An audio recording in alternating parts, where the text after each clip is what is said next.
పిలిచిన చోటుకొస్తుంది. చెప్పినట్టల్లా చేస్తుంది. ఎవరైనా సరే. మహారాజులు సైతం ఆ కాలంలో మహారాణులు వశపరచుకోవడానికి ఈ విద్య ప్రయోగించారు.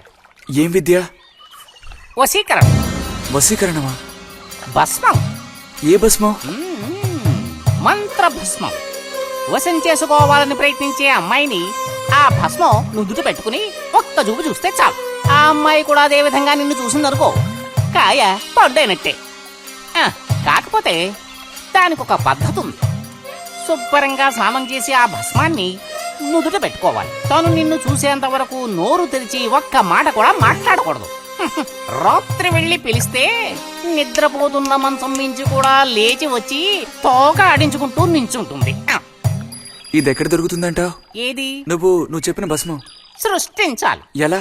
కాస్త ఖర్చు అవుతుంది. మరి ముందు ఏం చేయాలో చెప్పు. జత కలిసిన ఓసరవిల్లి ఉందే, ఓసరవెల్లి, దాని మీద పేడ విసిరి పట్టుకోవాలి. అది కూడా కడుపుతో ఉన్న ఆవు పేడ విసిరి. అప్పుడు అది కాస్త ఊపిరాగి చస్తుంది. ఆ చచ్చిన దాన్ని తీసుకొచ్చి కొబ్బరి చెట్టు చిటారు కొమ్మను ఎండబెట్టి పొడి చేయాలి. తర్వాత దానికో మంత్రం ఉంది. ఆం ఫట్. కొబ్బరి చెట్టు చిటాన్ని కట్టి ఎండబెట్టాలా? గంగరాజు కాసేదైనా జరిగే పని చెప్పు. కొంచెం కష్టమైన పనే. కాకపోతే నువ్వు చేయవలసిందల్లా ఒకటే, 2 ఊసర విల్లుల్ని పట్టివు చాలు. పట్టిచ్చావనుకో మిగతాది నేను చూసుకుంటాను. మనోధైర్యం కోల్పోకు. మా గురువు గారి దగ్గర దీనికేం కొదవలేదు. ఈ భస్మాన్ని మనం అడిగితే ఆయన ఇస్తారు. కొంచెం తీర్థ ప్రసాదాలు ఖర్చు అవుతుంది. ఎంత ఖర్చు అవుతుంది? ఇప్పటికో 5 రూపాయలు ఇచ్చావంటే పని అవుతుంది. నెత్తిన పూసుకోవచ్చు. ఏంటి 5 రూపాయలు చాలా? అదేం పెద్ద ప్రాబ్లం కాదు. బాలక, ఆత్మధైర్యంతో ముందుకు సాగావనుకో అవ్వందంటూ లేనే లేదు.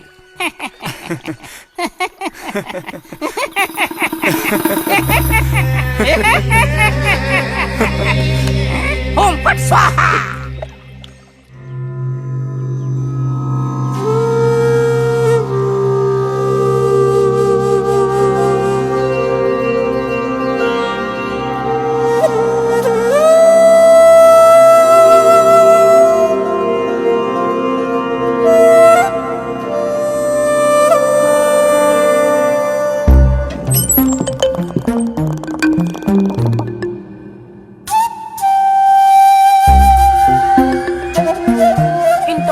లేచి స్నానం చేసావు, ఎక్కడికి వెళ్ళాలేంటి?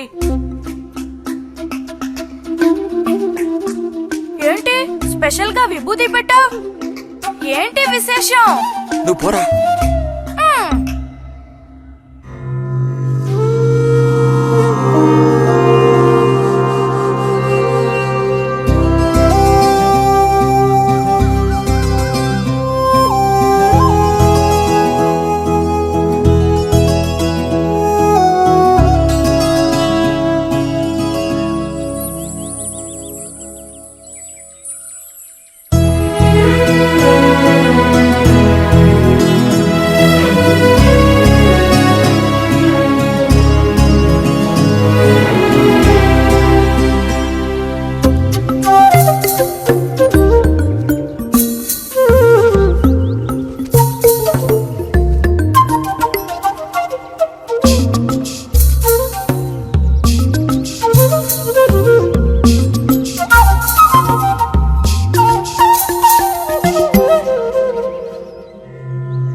రే నిన్నెవరు ఇక్కడికి రమ్మంది?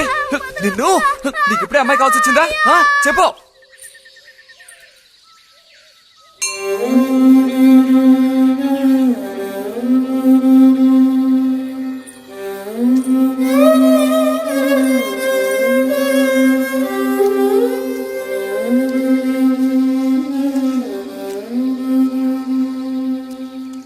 రండి సార్. ఈ రోజు లైబ్రరీకి వెళ్ళలేదా? లేదు.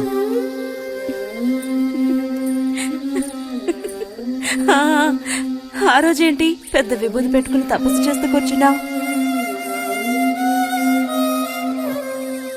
ఆ రోజు అడగాలనుకున్నాను, దేనికోసం తపస్సు చేస్తున్నావా అని. వశీకరించడానికి. ఎవరిని ఎవరిని వశీకరణ చేసుకోవడానికి? నిన్నిరతే.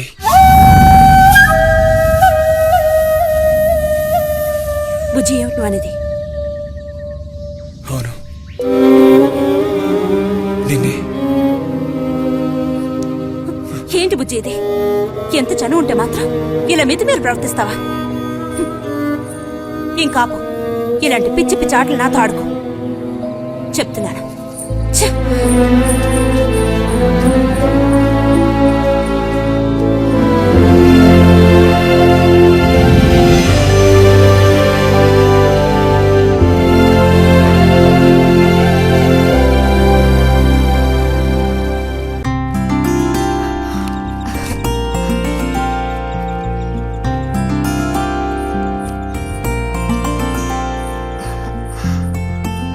ఎప్పుడొస్తున్నారంట? వచ్చే వారం వస్తున్నారట. ఉత్తరం చదువుతుంటే అమ్మాయి మొహంలో సంతోషం చూసినప్పుడే నాకు అర్థమైపోయింది. సరే గాని కృష్ణారావు ఎప్పుడు వస్తున్నట్టు రాశాడేమిటి? తారీఖేం రాయలేదు.